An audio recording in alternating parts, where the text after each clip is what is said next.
Nathan,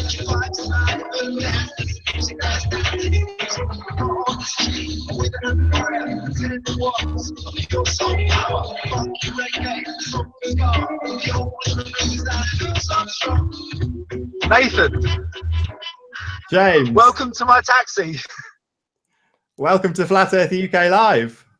Thank you very much for inviting me. Absolute pleasure, absolute pleasure. And to all of you who have joined us live in the chat, welcome to Flat Earth UK Live. In case you haven't guessed tonight, my guest is Mr. Flat Taxi Rainbow Chemtrails, who's going to take us on a taxi drive across the flat and stationary plane we call Earth. So, James, can you kick us off by telling us, how did you find out the Earth is flat? Like a lot of people, it was on YouTube. It was that little box in the corner. And it was January last year, maybe December. But I made my first comment on a Flat Earth video in January, stating that, look, I can see the sun coming up in the east and it goes down in the west. Therefore, it's not flat. And left it at that, and must have gone back and just been, had my inquisitive nature and gone back and had a look at more videos. And, obviously Eric DeBay's videos. And if this was just before Mark Sargent was doing his. So I watched a bit of Math Powerland, but the sound quality on his stand-up thing was so bad. I got what he was saying, but didn't see the whole thing. But carried on watching as many videos as I could. And maybe in January last year, there was 200,000 Flat Earth videos about, maybe less. And so I gradually got to grips with it, and it just dawned on me. And what really got me was that I hadn't worked this out myself. Yeah, I had never exactly thought about it. I'd never considered the Earth not to be a spinning ball. So that's where I found out about it, on YouTube. And since then, you've gone out and done a bit of, I'm going to say this correctly, keeping it flat, which was back in October. Is that right? Yeah, I was thinking about doing these street interviews. I was thinking I wanted to add something to the Flat Earth community and the YouTube thing and be part of it. So I was thinking about these street interviews, and then one night, strangely enough, I was listening to Patricia Steer, and I'd just been thinking about it the night before, and then she mentioned, oh, I wish someone would go out and do some street interviews. And that was it. I was already prepared to do it. So the next day I went out with my tripod and my Canon SX50, which I bought for videoing all the planes in the sky leaving these trails. And so I went out with my tripod just down to my local shops and started asking people questions. I'd start by I'd introduce myself. I'd say, hello, I'm just here to ask a few questions about the universe. And that was it, really. It would all stem from there. And then eventually I'd ask them, is there any possibility we're not living on a spinning ball globe? And then it went from there into the flat Earth. And I mean, you've obviously moved on. Sorry, I was going to say you've moved on to doing this a bit more in a face-to-face way on camera, but you're talking about very real interactions that you're having with people that are in your cab. I mean, have you come across anybody that you've spoken to that's actually agreed with you on the subject of flat Earth? Yeah, so with the keeping it flat, I wasn't on camera, and neither were my subjects, because that was the only way I could interview them. And obviously in the cab, I'm talking with people, then I'm relaying the information on a YouTube video afterwards. And there are people who embrace it and who can see it after I've explained. You kind of got to explain what the flat Earth is and how the North Pole's in the center. And I'm always using my steering wheel and saying, look, the North Pole's in the center, around here is the South Pole with ice further around, and the sun and the moon going around 3,000 miles above us doing a yin-yang sign sort of thing. And so I've had people who have embraced it, and I've had people who have heard about it through just seeing their links on their social media. And I've met a couple of people who did know about it, but the percentages are very much in the single units. You know, maybe 5 people out of 100 knew about it. Or I don't really have much recollection of people really knowing about it like I have. I suppose it's because it's such a short journey. Is a cab journey ever going to be long enough to drop the bombshell of flat Earth on somebody? That's it. I generally flat earth them just at the end of the journey, just because I'm pretty worn out. Because if I'm talking about it all day with everyone, then by the end of the day I'm kind of tired about it. So I just hit them up at the end of the journey when I know that I'm not going to start sweating when they start asking me too many questions, and I can just give them a brief introduction to it before the journey finishes. And what's the worst reaction you've had so far to the bombshell that is the Earth being flat? Well, you would have thought that having a car full of businessmen would be quite a heated conversation, but you know, they're all quite jovial about it, and you know, they'll carry on being joking like they're in the office. I had a couple of guys the other day who were one was wearing a football top, and one of the guys couldn't quite get it, and his face was a little bit contorted with like, this can't be happening. But I don't remember at this precise moment in time, I don't remember anyone who was really objectional to it, because generally in a cab drive you agree with the driver because you want to get to your destination. Well, have you had actually anybody raise the topic with you? Yes. This one girl, I was driving one Friday night up to North London, she was going to a squat actually, and she knew a few people that I knew and stuff like that, so we had a few things in common. And then just towards the end of the journey, she said, "Oh, have you heard about these flat earthers?" I said, "No way." "Yeah, I am." So she genuinely, she was bringing the subject fully up with you, the cabbie. That's mad. Yeah, she as if she heard it and just couldn't believe it and couldn't get to grips with it. Yeah, she was called Melody, and she's a lovely girl actually, and she's been in touch since via text and asked how I was getting on and vice versa. And that was hilarious. It was really funny. It was really great to have somebody ask me about it. You know, so what goes around comes around. Well, you've also had some people in your cab that are of a certain degree of influence, certainly in media. Can you tell us a bit about some of the people of note that you've had in your cab? Yeah, well, when I've been talking about them with the, I spoke to Jonathan Dimbleby, the BBC presenter, and Cool. You don't get much higher than that in terms of BBC presenting. He Yeah, knew very about cool. he knew about geoengineering, and I just had to drop the subject with him about geoengineering and mention that it wasn't good. He didn't really know that much about it.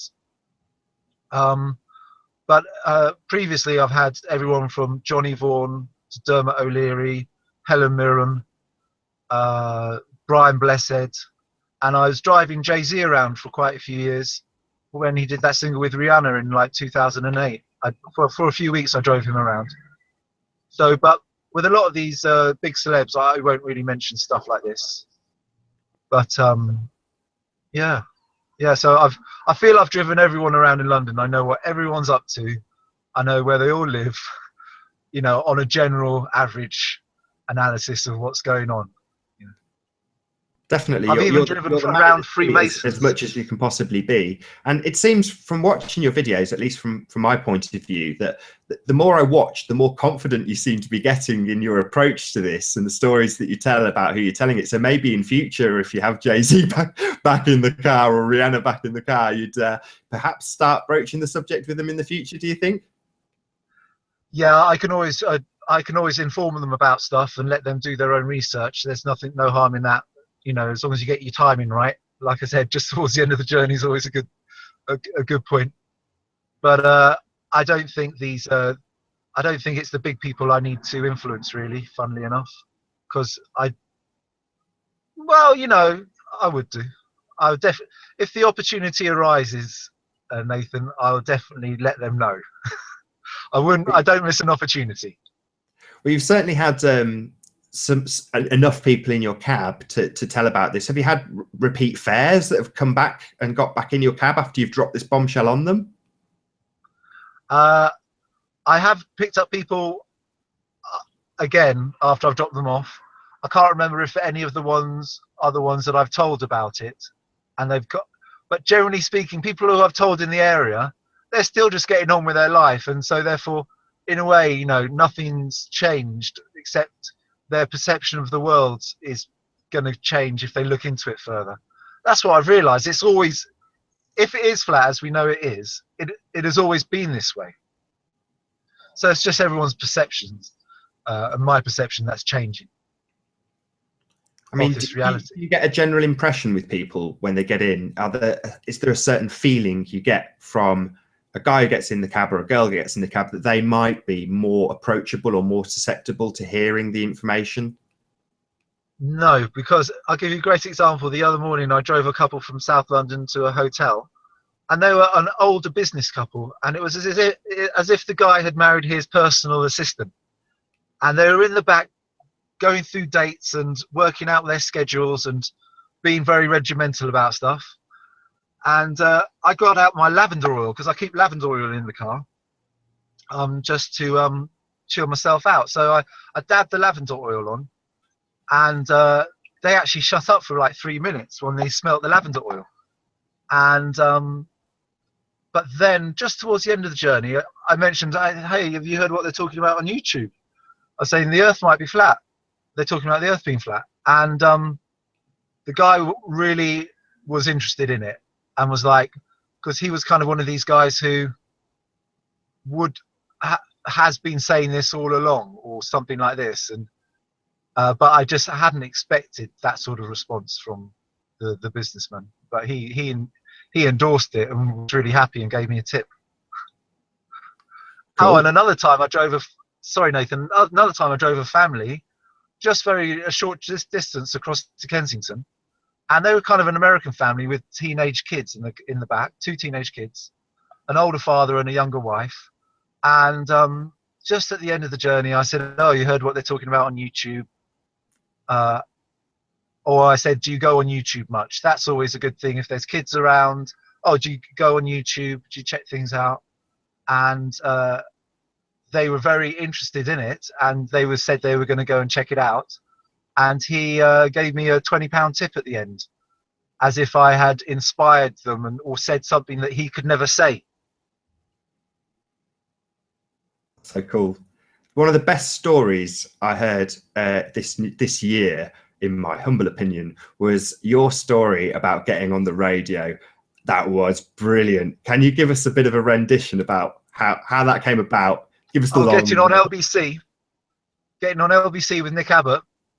Yeah, between Christmas and New Year, Nick Abbott's one of the most awake DJs, but he'll talk about a conspiracy, but not for very long. And he got to F, and I rang up the next day, and he was a few letters later, but you could always go back and insert a word in. Yeah, he with each letter of the alphabet, they talk about an event of the year. And so I could either hit him on the E, being the earth is flat, F, flat earth, could I hit him with the G, geocentric, or I could hit him with the H, heliocentric. But I got on the radio and I said, "All right, Nick," I said, "thanks a lot for having me on the show." And he was like, "Oh, it's great to have you." And I said, "I'd like to talk about the earth being flat." And there was silence. And he was like, "What?" I said, "The earth's flat." And almost silence again. I had to kind of shout, "The earth's flat." And I could just hear it echoing around the radios through the UK and abroad. And I said, and there was kind of silence, you know what I mean? You can imagine. Definitely. And I said, well, people approach the subject trying to not look stupid, and they try and prove that we're on a globe. But people often mention the pictures of Earth from space. But if you look into that, you'll find that they're either artist impressions or composites, because Obama announced last year that NASA have released only the second photograph of the Earth from space, and people have already debunked that as being artwork. And kind of as soon as I said the Obama thing, he hit the button for a soundbite where Obama comes on in his voice. So he's got this little soundbite, Obama soundbite, And then that was like, and he was like, all right, thanks, Jimmy. Thanks a lot for your help. I'll definitely go on YouTube and check that out. Oh, right. I didn't get that bit. So he played a little soundbite.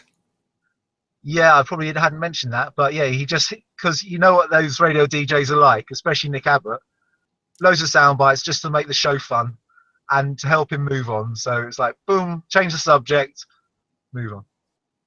Yeah. I mean, you mentioned the, I think I don't know if it got the Epic label, but the if you want to call it that, Blue Marble 2015. Loads of people have suggested that was a pure reaction to Flat Earth. Now that might be people being a bit too big for their boots and assuming we're making more of an impression than we actually are. What's your feelings? Yeah, it was so bizarre that they actually announced it was the second photograph of the Earth from space. Why would you bother announcing that when no one was really asking for it? But the funny thing was, I was in the NASA feed quite a lot before that, just saying, oh, a photograph of the Earth from space would be enough. And I mentioned that quite a few times. And then almost a few weeks later, they give us a photograph of the Earth from space, and everyone debunks it as being because they've used Photoshop on it, and it's completely unrealistic, and it's not an oblique spheroid or pear-shaped like NASA is telling us the Earth actually is these days. Yeah, they've had all sorts of renditions and adjustments of the Blue Marble picture, and they can never seem to get the right size of the continents. It's all completely different as you line the composites up year after year. And as you say, NASA themselves have had interviews where they will confess themselves that, in their own words, it has to be Photoshop. It can't be a real photo. And you kind of nod your head and go, what? Why can't we have a real photo? Yeah. And why can't we have a video? Absolutely. Why can't we have 24-hour rotation as Matt Palan's screaming for? Well, maybe we'll get one. It'll just be terrible. I mean, as you drive around London, you get to see a lot of the advertising and the billboards. Do you see a lot of subliminal globes now that you know about the globe lie in the advertising and billboards? I've seen a few globes as artworks in random places. Like, there's some very colourful globes down the road in an art shop, almost with pink seas, and I haven't had a closer look. And then I saw like a box, you know, like you put your toys in a box as a kid and put the lid on top. Well, there's a glass box with loads of globes in them, big ones, little ones, small ones, down in Islington, outside, just as you walk into a bar that I saw yesterday. So I'm definitely going to do some videos of these things. But in terms of the subliminal advertising, and I mean, I've been observing the architecture around London and the Masonic nature of it ever since I started driving about 12 years ago, and you know, been doing my best just to record the little features of architecture that there is and put it up on Flickr. Yeah, I've got a Flickr page. And but then recently, no, I haven't really seen anything to do with the flat Earth. But now I've got a product. I don't know whether you know about this. But This is the flat Earth tape. Some tape made up. Yeah, I saw it. I saw it on eBay. I call it the original flat Earth sticky tape. And there we go. You can have a look at it there. And it's been working really well. I'm really happy with it. It's a lovely little product, and yeah, it's on eBay. So check the link on my video for further details. But yeah, I've got a few of these going, so get them while you can. Cool. I mean, it all helps to raise awareness. I love it. Can you tell us a little bit about how you got the name Flat Earth, Mr. Flat Taxi Rainbow Chemtrails? So tell us a bit about your chemtrail work that you've done, because there's a lot of it on your channel. Yeah, sure. Well, that's why I started my YouTube channel, because I realized I've got, you know, when I got my smartphone, I realized I could do a video and just upload it pretty quickly. And I thought I'd just record the sky and the events going on for about a year. And of course, you can't really stop doing it once you've sort of started doing it, and it's become a bit of a feature. But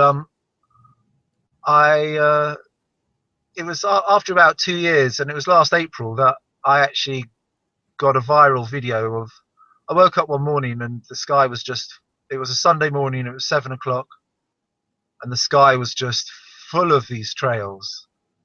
Up above me, crisscrossing, in the distance, all over. And for a Sunday morning, I mean, for any morning, that was just ridiculous. And so For anybody who's I watching it, they might hear the word chemtrail and have not the slightest clue what you're talking about. So can you just give us a basic explanation of what a chemtrail actually is? Well, a chemtrails is kind of a slang military term for a persistent contrail. And these have been used for cloud seeding purposes and for military war purposes and for weather, most commonly for weather manipulation, where they'll but it's a hard one to get your head around. But you just got to look at events like the recent event in Cyprus, where the whole island was covered in chemtrails, and because on that island they're very good at predicting the weather, and they never get it wrong. And after these chemtrails, the weather changed, and so that's what brought it to the attention of the mainstream and the populace in Cyprus.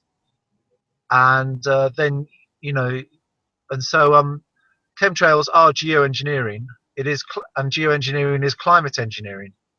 If you go to the Met Office website, you will find a geoengineering page, and on that page it's got other links to other news articles. And the number one suggestion of how they'd like to help us with climate change and possibly cool the climate is they'd like to put mirrors, giant mirrors, in space, which is the most ridiculous, crazy concept, let alone idea that they're asking for funding for. So, you know, you just got to say, well, if they're talking about putting giant mirrors in space and they're serious about it, then these are crazy motherfucking psychopaths, aren't they? Well, you mentioned about the weather and having good weather predictions. One of the things that once I figured out the Earth is flat, that you start to think of lots of other things that you presented within the information and how it's presented. And the weather, certainly here in the UK, you will immediately picture a map with Southern Ireland missing and Northern Ireland only, and it's all obviously CGI imagery. And you have to ask yourself, with all of these satellites that are supposedly flying above our heads with, you know, tens of thousands of cameras on them, why don't we have real-time imagery? You know, when they show us satellite imagery of weather, it's pathetic. It's just a jerky rubbish image that's not in real time. It does boggle the mind when, you know, you're telling me we're supposed to have mirrors going up there, but we don't have use of the satellites that are up there, as far as I'm concerned, because they're not there. Yeah, well, while we're still talking about these crazy mirrors in space, when the particulates from these contrails and chemtrails fill the sky, it's almost like that is reflecting the sunlight away. So within the reasons they've got for geoengineering, number one is mirrors in space, and number three is like aerosol dispersals of particulates to reflect the sunlight. You know, they've kind of explained what they're doing, and often when you see there's no blue sky and they're blocking out the sun, that's it. But then going back to these what you were saying about the satellite imagery, we do get these satellite imagery of the weather, like these images over Cyprus recently that show the island just obliterated with these chemtrails. But I thought it was something worth looking into, you know, a little bit more, and I was about to do that really if I had time, because we should have, and that brings the ISS into question, the images from that as well and what they're doing. So you're on the verge of a big topic there, but I just wanted to mention one more thing about my tape. I think it's really good. You can use it as a bumper stickers, and you can put it on glass and stuff like that. So it's very versatile. But I'll be showing you images of where it's gone in the future. Cool. Can you also tell us, I know that we're quite limited in terms of your battery life because you're out and about. I'm doing all right actually for the time being, but if I fade away, you know why. Exactly. But while we've still got you, can you tell us about, you've got 3 channels, is that correct, on YouTube? Yeah, I have. Yeah, I've got my, obviously, Mr. Flat Taxi Rainbow Chemtrails. And it used to be called You Might Have Missed This, and all in one word. And I had about 250 subscribers or who are interested in the geoengineering and the chemtrails and the weather manipulation and the climate engineering, solar radiation management. And then since then, I've got about another 150 subscribers to do with the flat Earth.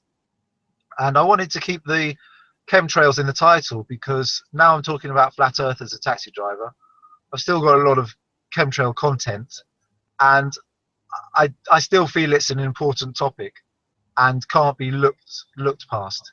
But I would like to say that there's been some very nice clear days where we've got normal clouds in the sky and blue sky, and it seems like there's a lot less trails in the sky at this moment in time in February 2016. But it makes me think that the aeroplanes that are leaving these trails have gone somewhere else, like Cyprus or New York. I heard New York got hit pretty bad the other night, and David Weiss has been doing a lot of coverage of these chemtrails. But yeah, I've got 2 other channels. I've got a Keeping It Flat, where I went out last October and did those street interviews, and there's about 3 hours worth of content there and 37 interviews, and they're really nice. You know, it's really nice to have captured that moment in time, and I'd like to do it again. And you then mentioned just before we went out that you'd actually interviewed a journalist inadvertently. Can you tell us about that? yeah, well, this was like the second morning I went out, and I just started chatting to him. It might have been the first morning, but I just started stopped him, asked him if he wouldn't mind answering some questions about the universe, and we got kind of towards the end of the interview, and he wasn't budging. His body language was straight at me. His eye contact was straight at me. I was getting towards the end of my questions and feeling a bit tired, but I had to carry on. And at the end of the conversation and interview, I said, "Oh well, you've taught me an awful lot during this interview. Thanks a lot. You know, you've definitely improved my interview skills." And he goes, "Oh well, that's interesting. I'm actually a journalist." So, and I think he's a journalist for like a business magazine or. Anyway, it's all there on Keeping It Flat. And yeah, I've got another I channel. think there was another one as well. Didn't you have a journalist in the cab as well? Oh yeah, I've had a few. I can't remember right now.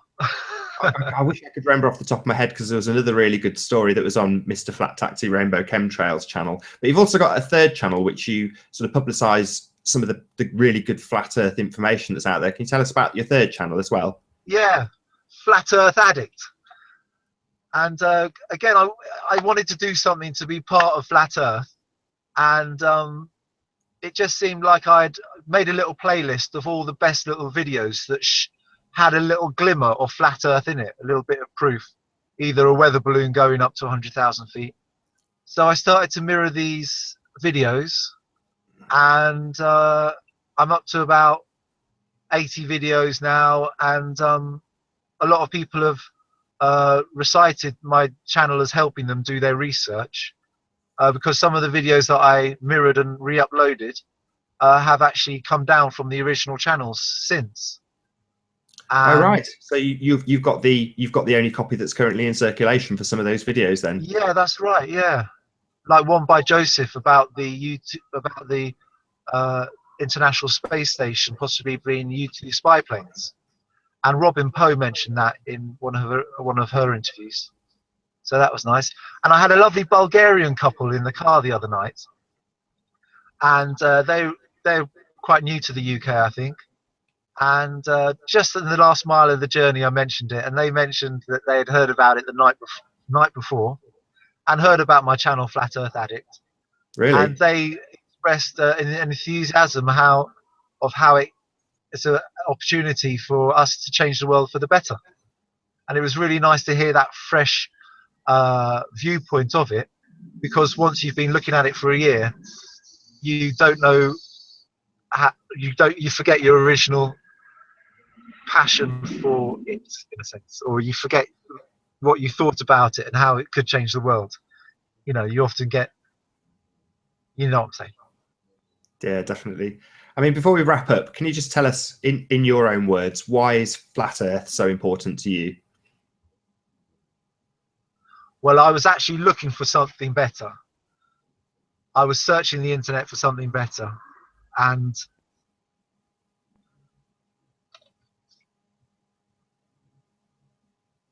I would never have thought that this wasn't a spinning ball and that they were actually lying to us. And it's all about truth. It's all about being able to tell our children what the truth is, and so they can move forward. And also the thought of there being something more special in terms of a creator being involved, and something more to learn, and a better place to be, and something that's. So why is it so important? I think you've got an impression of what I'm feeling, but you know, it's hard to say. It's hard to say right now. You know, I've got a pop video, Nathan. You were telling me about it just before the show started. Do you want to tell us a bit about it? Well, before I'm about to change careers. I'm moving into personal training and fitness instructing. Oh, okay. I did a course last year, and I'm actually tying that into my personal flatness training, where I advise people on how to talk about flat earth with people. But before I changed careers, I needed to represent myself musically on YouTube. And so I had a song that people liked and was about my experiences taking a little amplifier down to Dalston and playing music for the West Indian community down there and anyone in the street, and just having a good time playing old ska music. So I wrote a song about it and did a video, and I posted it on my Flat Taxi page the other day, and I look forward to hearing what you think about it. Well, can you play it out for us now? Is that a possibility? I mean, I know we're live, but why not play it out if you can? Yeah, let's do that. Here we go. Once it's finished, if you can, once that song's done, if you can give us your sign out that you usually give us, and then I'll wrap it up and say goodbye to the viewers. Sure, let's do that. I'll do that now. Peace, love, and having fun.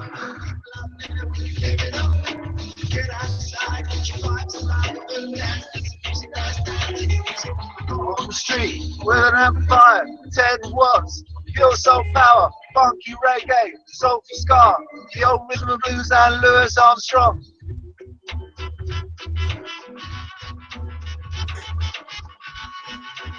To all of you who have joined us this afternoon for Flat Earth UK Live, thank you ever so much for being here. And to you, James, thank you for being my guest. You've been absolutely superb. I love you, Nathan. Keep up the good work, and we'll speak soon. You too. Thank you very much for being here. I've been Nathan Oakley. I'll see you all in the next video.